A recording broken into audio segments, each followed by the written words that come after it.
नमस्कार, मी प्रभाकर लोंढे, खडतार प्रवास वर्तमानपत्राचा तथा खडतार प्रवास यूट्यूब चॅनलचा मुख्य संपादक। आज आपण धाराशिव शहरामध्ये पोलीस अधीक्षक कार्यालयाच्या समोर आलेलो आहोत। या ठिकाणी महाविकास आघाडीचे कार्यकर्ते आहेत। नेमकं यांनी निवेदन कोणत्या मुद्द्यावर दिलं आहे ते आपण त्यांच्याकडून जाणून घेऊया। आपल्यासोबत आहेत शिवसेना उद्धव बाळासाहेब ठाकरे यांच्या सेनेचे सोमनाथ गुरव आहेत आणि काँग्रेसचे शहर अध्यक्ष अग्निवेश शिंदे आहेत। सोबत सर्व कार्यकर्ते आहेत। आपण त्यांच्याकडून जाणून घेऊया नेमकं निवेदन कोणत्या मुद्द्यावर दिलं आहे। सोमनाथजी, काय नेमकं प्रकार काय घ्यायला? काल आपण बघितलं असेल की तुळजापूर शहरामध्ये जो काय मारहाणीचा प्रकार झाला, त्या ठिकाणी गुंडांनी उन्माद मांडला, म्हणजे हवेमध्ये गोळीबार केला, कोयता, तलवारी। आपण बघितलं असेल की पूर्ण भारत देशभर या राज्याची कुलस्वामिनी म्हणून आई तुळजाभवानीचं त्या ठिकाणी मंदिर आहे। त्या ठिकाणी भारतातून नागरिक येतात आणि ते एक श्रद्धेचं ठिकाण आहे। परंतु मागील 5 ते 10 वर्षामध्ये त्या ठिकाणी ड्रग्ज, परत मटका, गांजा अशा प्रकारच्या त्या ठिकाणी अवैध धंद्याला ऊत आलेला आहे। आणि आमचं स्पष्ट म्हणणं आहे की या सर्व धंद्याला भारतीय जनता पार्टीचे आमदार राणा पाटील यांचा पाठिंबा आहे आणि त्यांचा राजाश्रय असल्यामुळेच त्या ठिकाणी ह्या गोष्टी वारंवार घडत आहेत। म्हणजे तुम्ही बघा, एखाद्याचा जीव जाईल, म्हणजे आज गोळीबार करण्यापर्यंत तिथं मजल गेली, जे की गाव पूर्ण तिथं फक्त गोळीबार करून दहशत माजवणारा कोण माणूस होता नेमका? तिथं त्या ठिकाणी भारतीय जनता पार्टीचे नगराध्यक्षपदाचे जे उमेदवार आहेत पिटू गंगणे, त्यांनी आणि त्यांच्या कार्यकर्त्यांनी त्या ठिकाणी दहशत माजवण्याचा प्रयत्न केला आणि हवेमध्ये गोळीबार केला। साहेब, नेमकं कारण काय जाणवतं? कशाबद्दल हा प्रकार घडलेला आहे? आणि तुमचे काँग्रेसचे उमेदवार त्या ठिकाणी आहेत, त्यांच्या घरासमोर हा कारभार झालेला दिसतोय। नेमकं कारण काय?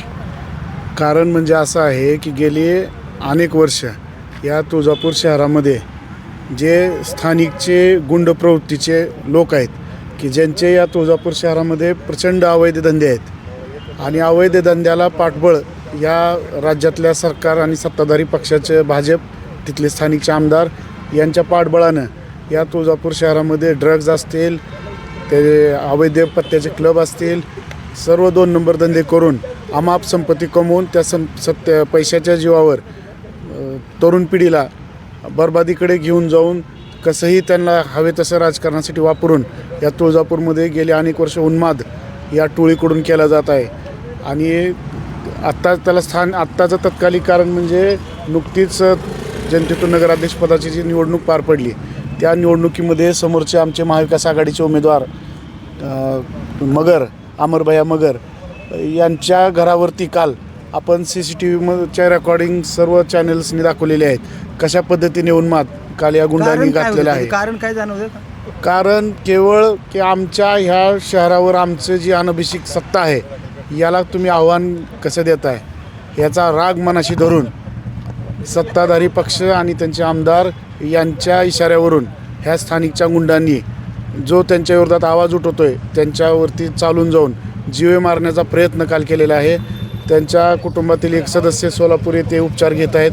32च्या जवळपास त्यांना टाके आहेत, गंभीर इजा त्यांना पोचलेली आहे आणि आचारसंहिता चालू आहे। आपल्याला माहीत आहे की लायसन्सधारी बंदूकसुद्धा शासन जमा करून घेत असतं आणि हे काल 2 पिस्तूल लायसन्सधारी होत्या का गावठी पिस्तूल होते याचीही चौकशी केली पाहिजे। आणि पिस्तुली घेऊन, कोयत्या, तलवारी घेऊन हा एखाद्या घरावर चालून जाऊन त्यांना जीवे मारण्याचा प्रयत्न होता, असा आमचा थेट आरोप आहे।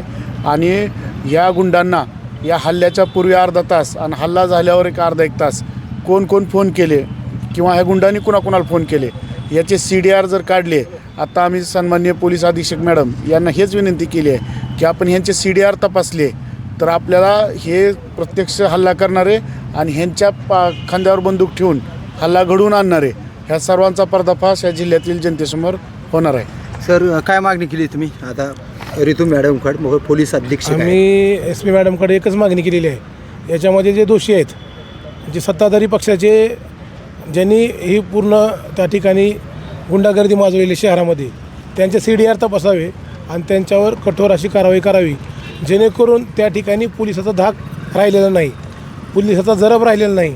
कारण त्यांना माहिती आहे की सत्तेतून पैसा मिळवायचा आणि पैशातून परत सत्ता मिळवायची. सर समजा तुम्हाला न्याय मिळाला नाही तर तुम्ही काय करणार आहे? आम्ही रस्त्यावर उतरून लोकांना सोबत घेऊन आम्ही आंदोलन करू. किती दिवसात अल्टिमेटम वगैरे दिले त्यांना? एक 8 ते 10 दिवसामध्ये याच्यावर काही कारवाई नाही झाली तर आम्ही रस्त्यावर उतरू.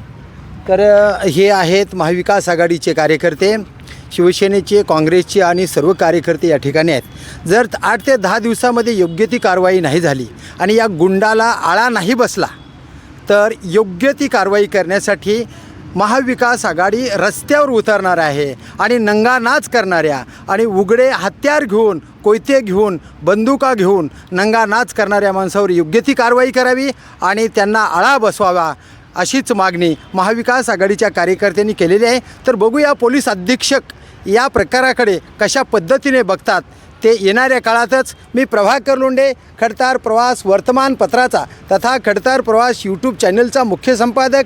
या चॅनलला सबस्क्राईब करा, शेअर करा, लाईक करा, बेल आयकॉनचे बटन दाबा आणि आपली प्रतिक्रिया कमेंट बॉक्समध्ये नोंद करा. असेच अन्यायाचा प्रतिकार करणारे व्हिडिओ पाहण्यासाठी खडतार प्रवास यूट्यूब चॅनल सबस्क्राईब करा.